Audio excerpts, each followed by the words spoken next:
Vamos a ver. Padre, en estos momentos, Señor, que tan fácilmente la atención se nos va por otros lados, te pido, Padre, que por el poder de tu Espíritu Santo, tú nos hables hoy.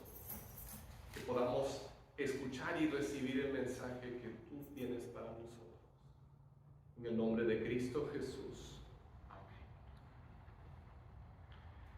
Esta mañana traje algo para mostrarles. Es bonito, ¿verdad? Cómo brilla su color. Si tuvieran que adivinar lo que es, quizás dirían, bueno, es oro. Seguramente es muy valioso. Miren cómo pesa, cómo brilla, cómo reluce. Pero a pesar de su brillo, a pesar de su color, esto no es oro. Es un mineral que se llama pirita. La pirita consiste en azufre y hierro. Dos elementos que no son muy valiosos. Se combinan y parecen oro, pero no lo son. Y sin embargo, se cuenta la historia de muchos mineros que han estado escarbando, buscando y han encontrado pirita y han dicho, no, ya tenemos nuestra fortuna, y se han matado por sacar esas minas, por conseguirlas, cuando en realidad lo que están sacando no tiene ningún valor. Por su apariencia tan falsa y engañosa, muchas veces se conoce la pirita como el oro de los tontos, porque solo un tonto se esfuerza por conseguir esto, que aunque lo parece, no es oro. ¿Será que nosotros también nos matamos por cosas que no valen la pena? Nos mataremos por el oro de los tontos, pensando que es algo tan atractivo, tan bonito, tan valioso, pero que realmente no vale nada. En lugar de ser tontos y esforzarnos por conseguir algo insignificante, aprendamos de Jesús a valorar lo que realmente importa. Temprano en su ministerio, Jesús subió a una montaña, rodeado de algunos de sus seguidores, y ahí escogió a 12 de ellos para que fueran sus discípulos. Esos 12 hombres estarían con Jesús, caminarían con Él, aprenderían de Él, verían su ejemplo, aprenderían a hacer las cosas que Él hacía, para entonces enseñar a otros a hacer esas mismas cosas, a ser como Jesús y a hacer sus obras. Era una visión de multiplicación.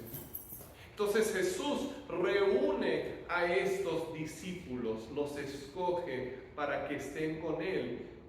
Pero algo muy interesante sucede. Hay mucha gente que sigue a Jesús en ese momento. Jesús empieza su ministerio, se da a conocer y en ocasiones reúne a miles y miles de personas para escucharlo. Pero mucha de esa gente, muchas de esas multitudes que se reunían para escuchar a Jesús, venían en busca de algo en particular. Podría ser una sanidad, o podría simplemente ser un momento de entretenimiento, a ver qué va a hacer Jesús hoy. En algunas ocasiones incluso iban buscando comida, porque sabían que Jesús podía multiplicar un poco de comida y dar de comer a todos. Pero ¿qué sucede con esas multitudes? Cuando consiguen lo que están buscando, se van. En momentos Jesús tenía miles de seguidores y de repente solo tenía 12, y uno de ellos lo traicionó. Pero esa es otra historia. O sea, de toda la gente que en algún momento lo llegó a seguir, solamente esos 12, con una excepción, y algunas mujeres, le fueron fieles hasta el final. Y eso nos confronta con una pregunta. ¿Qué seré yo? ¿Seré discípulo de Jesús? que realmente lo estoy siguiendo para aprender de Él y para ser como Él y para enseñarles a otros a ser como Él. O soy parte de la multitud, que nada más busco algo, conseguir algún beneficio para mí y cuando lo tenga, lo voy a dejar botado.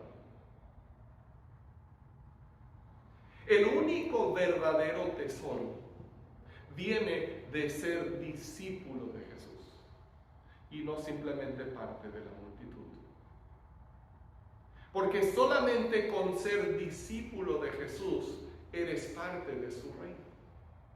Solamente con ser discípulo de Jesús vas a llegar a ser como Él. Y puede darse la triste situación de que alguna persona venga a Jesús para recibir una sanidad, por ejemplo, pero no termine entrando en su reino. Qué triste ser sano de una enfermedad aquí en la tierra, pero no escapar del infierno. Tenemos que preguntarnos qué soy. ¿Interesado o discípulo? Bueno, después de escoger a esos 12 discípulos, Jesús bajó con ellos a un lugar abierto, un lugar plano, un lugar espacioso, donde se reunieron otras personas. Quizás algunos venían de abajo, lo habían estado buscando, otros habían estado con él, pero no eran de los 12 que él escogió como discípulos. Y entonces se reúne este grupo y ahí Jesús empieza a sanar y a enseñarles. Y vamos a ver lo que Jesús les dijo a ellos acerca de su reino en Lucas capítulo 6, versículos 17 al 26.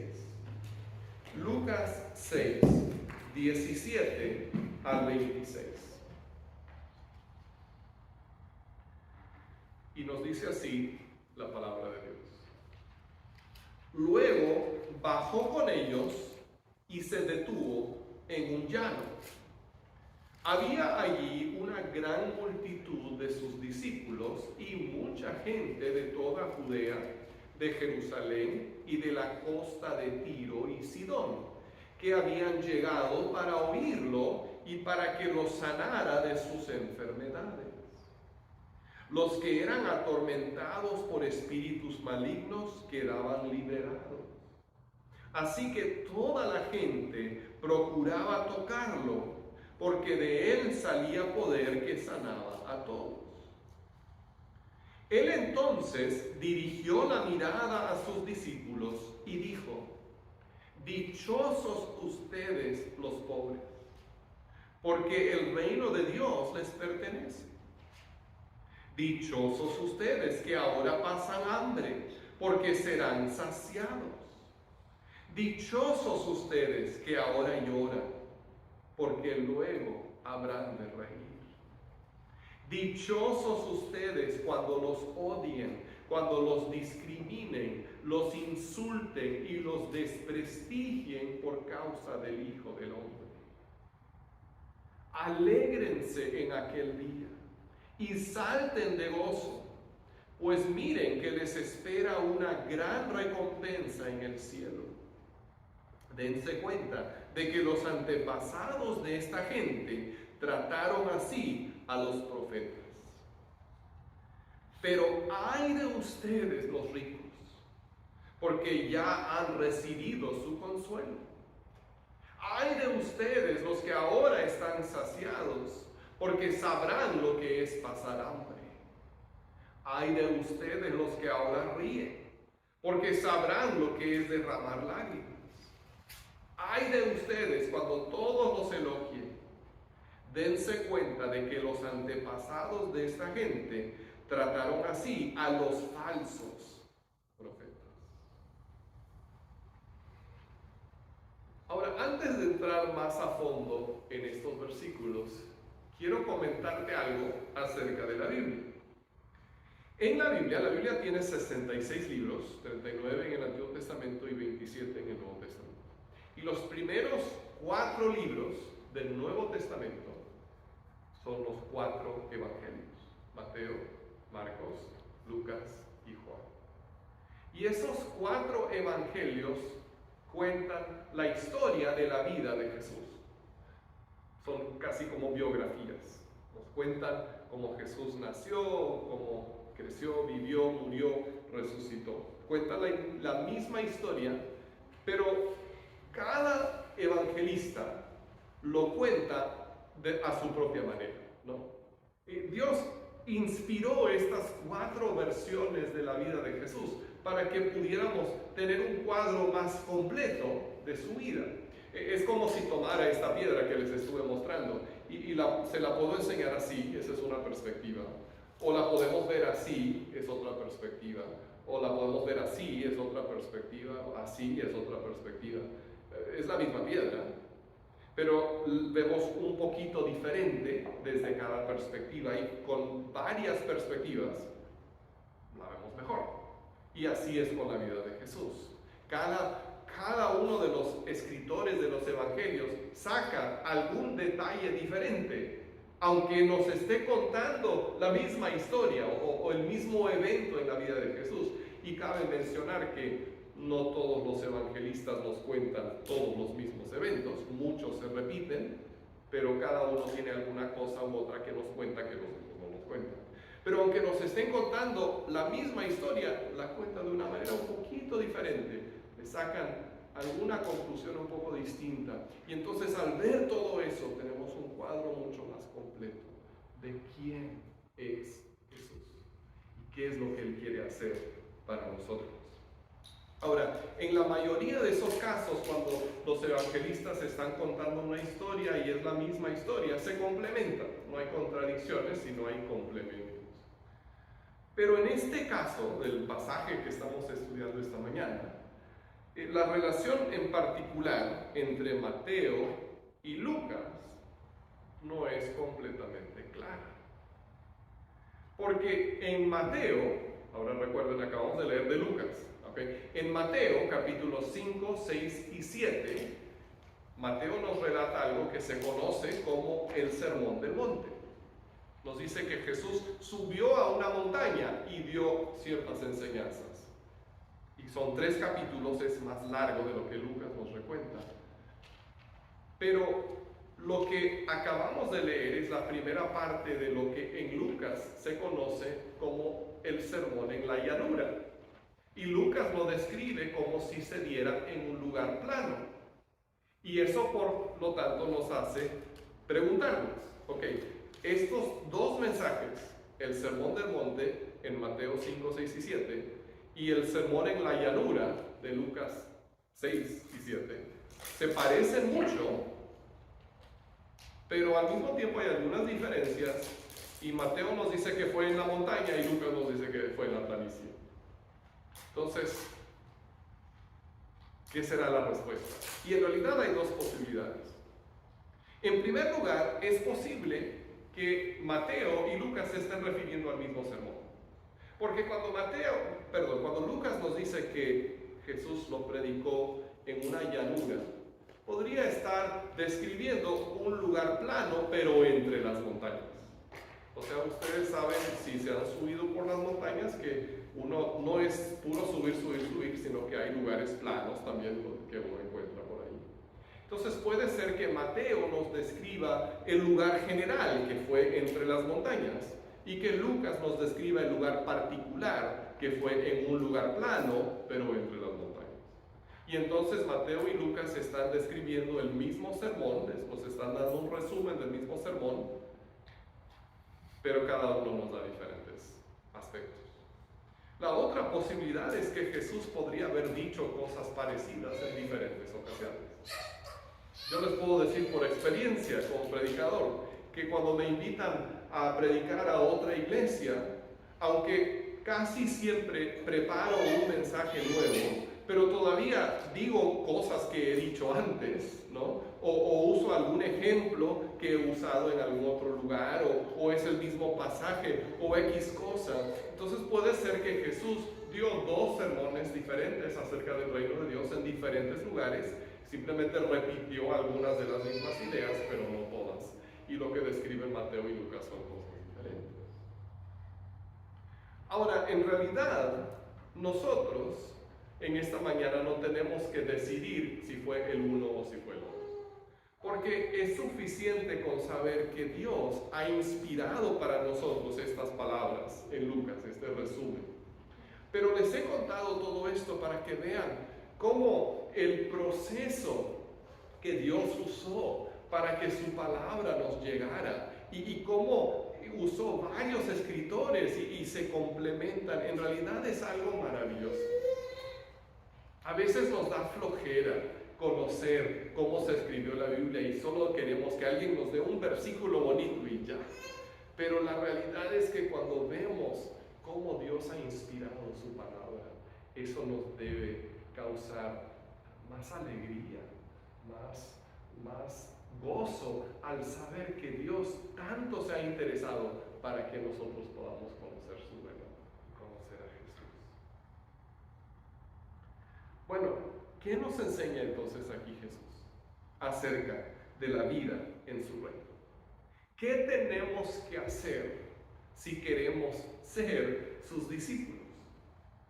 Primeramente, no hay que brincar esta parte. Jesús nos demuestra la llegada de su reino. Porque ¿qué hizo Jesús cuando se reunió ese grupo de personas para escucharlo predicar? Había muchos que estaban enfermos, otros que estaban bajo la dominación de malos espíritus. Y Jesús no ignoró sus necesidades, sino que Jesús sanó a todos los enfermos que estaban allí, liberó a los que estaban endemoniados y después habló acerca de la llegada de su reino. Cuando Jesús sana y lidera, Él está demostrando la clase de reino a la que entramos por la fe en Él. El reino de Dios es un reino de sanidad y de liberación. No es un reino de enfermedad y cautiverio. Ese es el mundo. El reino de Dios es un reino de sanidad y de liberación. Ahora, quizás porque el reino de Dios todavía se está desarrollando, no ha llegado en su plenitud, eso sucederá cuando Jesús regrese. Entonces quizás en esta vida nuestra sanidad no será completa. ¿No?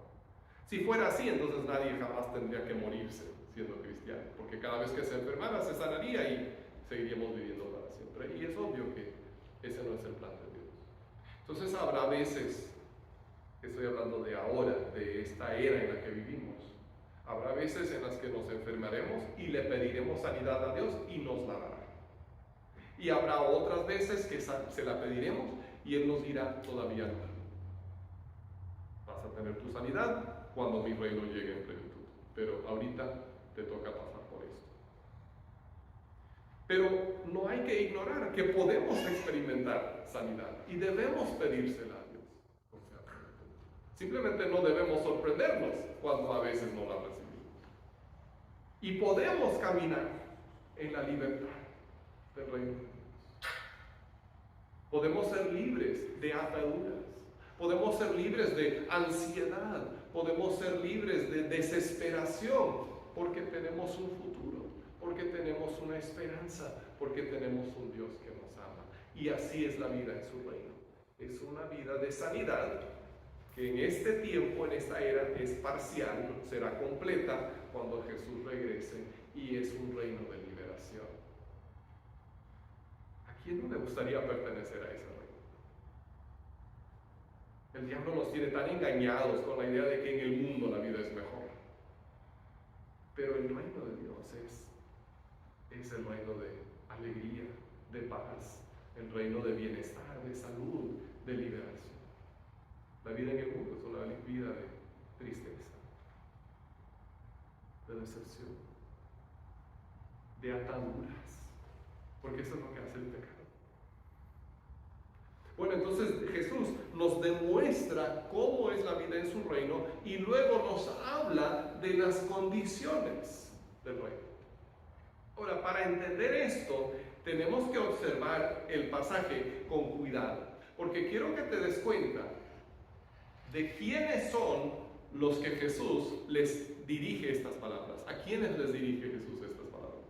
No es a todo el mundo. ¿Te diste cuenta de ese detalle? Al principio nos dice que Jesús les dijo estas palabras a sus discípulos.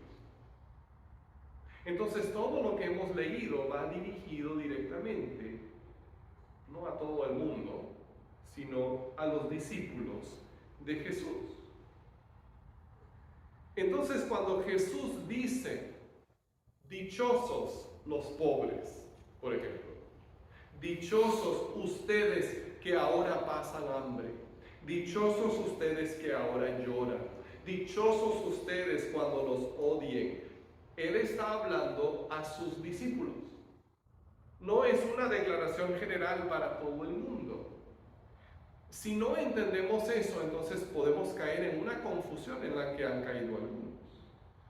Han pensado que Jesús está diciendo que todos los pobres son bendecidos, ¿no? O sea, si eres pobre, automáticamente caes bajo la bendición de Dios. Pero eso no es lo que está diciendo. Está hablando a sus discípulos. Pero también hay otro error que tenemos que evitar. Y es el error de pensar que para ser discípulos de Jesús tenemos que ser pobres. Tampoco eso es lo que está diciendo. Más bien, lo que nos dice es que si perteneces al reino de Dios, aunque seas pobre, eres bendecido. Si perteneces al reino de Dios, aunque pases hambre, eres bendecido.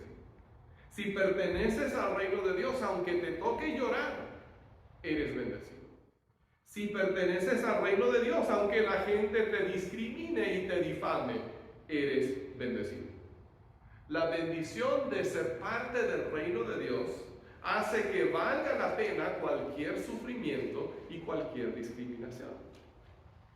Jesús no está diciendo, hazte pobre para pertenecer a mi reino.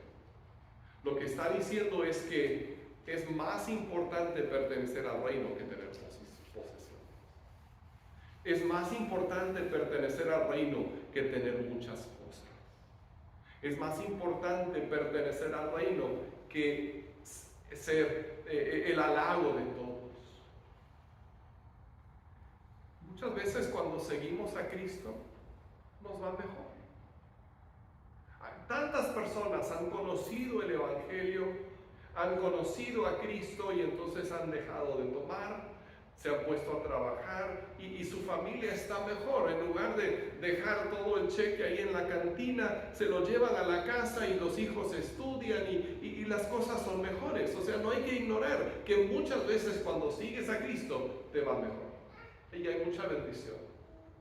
Pero Jesús nos dice aquí que no cometamos el error de seguirlo solamente por riqueza. Y mucho menos cometamos el error de compararnos con otras personas y decir, mira, esa persona tiene más que yo. De repente Dios lo ama más a él que a mí. ¿O será que está más cerca de Jesús? ¿O por qué Dios lo bendice más? No, dice Jesús, eres dichoso aunque seas pobre, si eres parte de mi reino. Esa riqueza es mucho más grande. La riqueza en este mundo es de esta clase, pero la riqueza de pertenecer al reino de Dios, esa sí es de verdad. Esa vale la pena tenerla. Dios te exige que lo valores a Él más que las posesiones. Entonces, si tuvieras que escoger entre serle fiel a Dios, serle fiel a Jesús y tener más dinero, ¿cuál escogerías? Si supieras que te podrías hacer rico haciendo algo que a Dios no le agrada, ¿escogerías la riqueza o escogerías a Dios? Jesús no te está diciendo que tienes que hacerte pobre para ser parte de su reino, pero sí te está diciendo que tienes que estar dispuesto a perder algunas cosas con tal de pertenecer a su reino. A veces va a ser el elogio de la gente. A veces va a ser alguna oportunidad económica. Puede costar, pero vale la pena. eres bendecido, eres dichoso cuando te importa más el reino de Dios que la riqueza, el alimento, la comodidad o el que dura. Pero cuando todo te va bien, ese es el otro lado de la moneda que Jesús nos demuestra. Cuando todo te va bien, ten cuidado. Porque Jesús también les habla a los que disfrutan de todo lo que este mundo ofrece. Dice, ay de ustedes, los ricos. Ay de ustedes, los que ahora están saciados.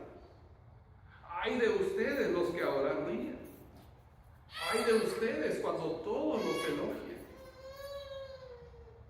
Jesús dice, tú que te la pasas bien según los criterios de este mundo, que andas de parranda en parranda y de fiesta en fiesta y te ríes con tus amigos cuando estás alcoholizado, ten mucho cuidado.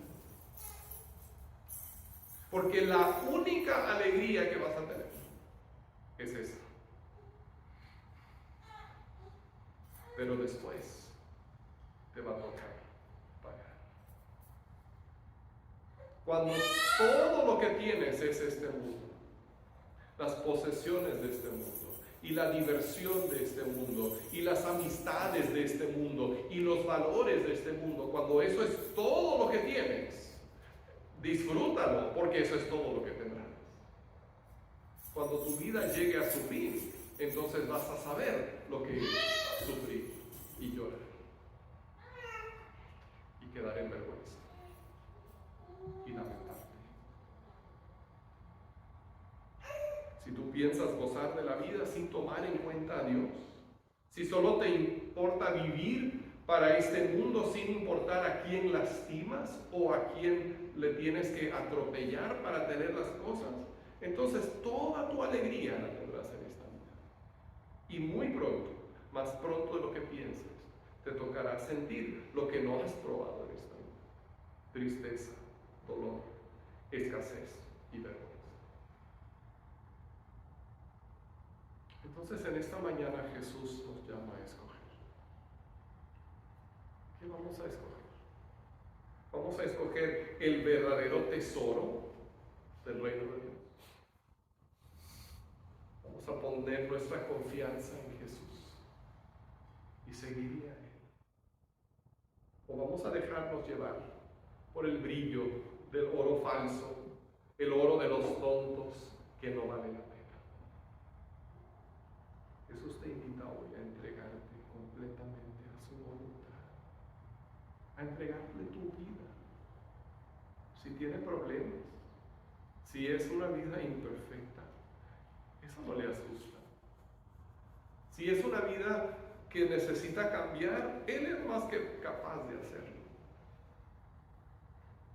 Pero te dice, dame tu vida, entrégate a mi reino, y así tendrás el tesoro que realmente vale la pena. Vamos a orar.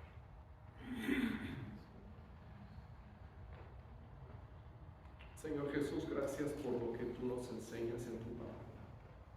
Y te pido que nos des entendimiento, Señor, para comprender y recibir y vivir lo que tú nos enseñas. Señor, queremos ser discípulos tuyos en verdad y vivir para tu reino y no el reino de este mundo. Y así te lo pedimos.